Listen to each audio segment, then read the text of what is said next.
Dieu est puissant. Il a créé l'univers avec ses milliards d'étoiles et ses trillions de galaxies. Il a donné vie à toute chose, de la plus petite cellule à l'être humain. Il est le Tout-Puissant, le Tout-Sage, le Tout-Miséricordieux, mais Dieu est aussi bienveillant. Il nous a envoyé des prophètes et des messagers pour nous guider sur le chemin de la vérité et de la justice.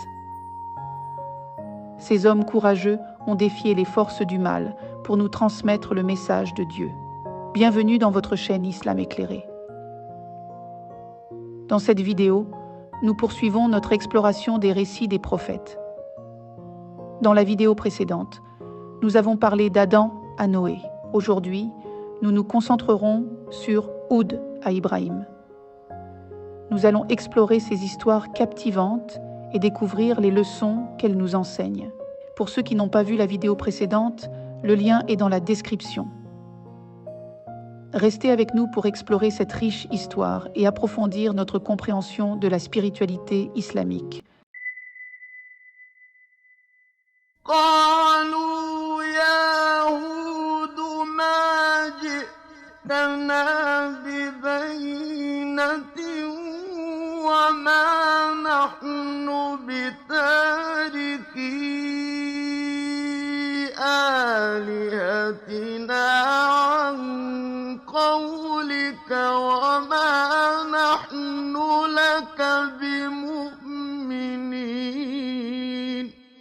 Le Coran ne nous dit pas grand-chose sur les origines du prophète Houd alayhi salam.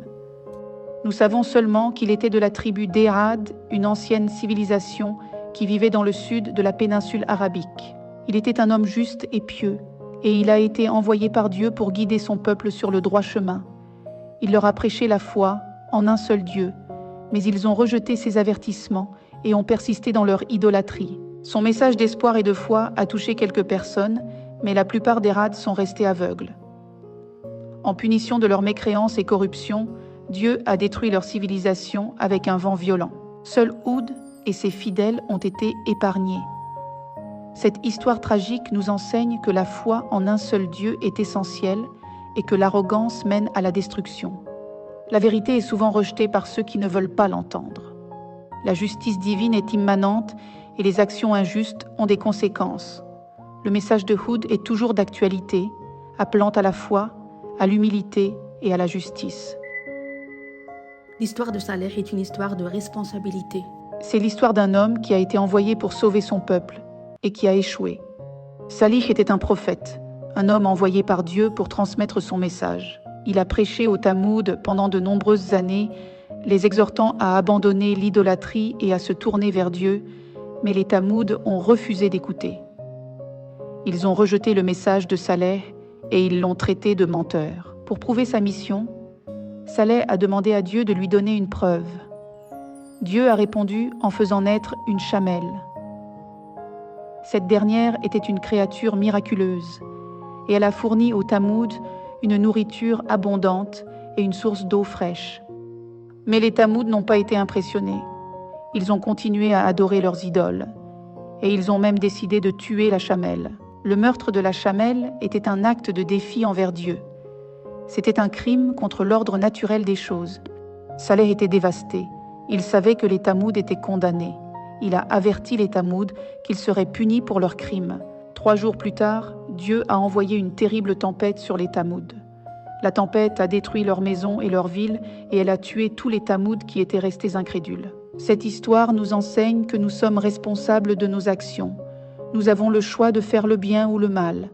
Nous avons le choix de suivre Dieu ou de le rejeter. Le prophète Ibrahim est une figure importante dans l'islam et considéré comme un modèle de foi et de soumission à Dieu. Sa biographie est racontée dans plusieurs versets du Coran. Ibrahim, Abraham, était un ami très proche d'Allah, connu sous le nom de Khalilullah. Il était considéré comme une nation à lui seul. Ibrahim était connu pour sa foi inébranlable en Allah et sa soumission totale à ses commandements. Il a été mis à l'épreuve par Allah, notamment lorsqu'il a été ordonné de sacrifier son fils, Ismaïl. Malgré l'attachement qu'il avait envers son fils, Ibrahim a fait preuve d'une dévotion et d'une confiance totale en Allah. Son exemple nous rappelle l'importance de sacrifier nos attachements pour Allah et de placer notre confiance en lui. Sa détermination à suivre les commandements divins, même dans les moments les plus difficiles, est une source d'inspiration pour les croyants. Ibrahim nous enseigne que la foi véritable implique de renoncer à nos désirs personnels et de se soumettre entièrement à la volonté d'Allah. Ibrahim était un homme qui cherchait la vérité et qui remettait en question les croyances de son peuple. Dans le Coran, il est mentionné qu'Ibrahim se demandait qui était le vrai Dieu et pourquoi les gens adoraient des idoles faites de leurs propres mains.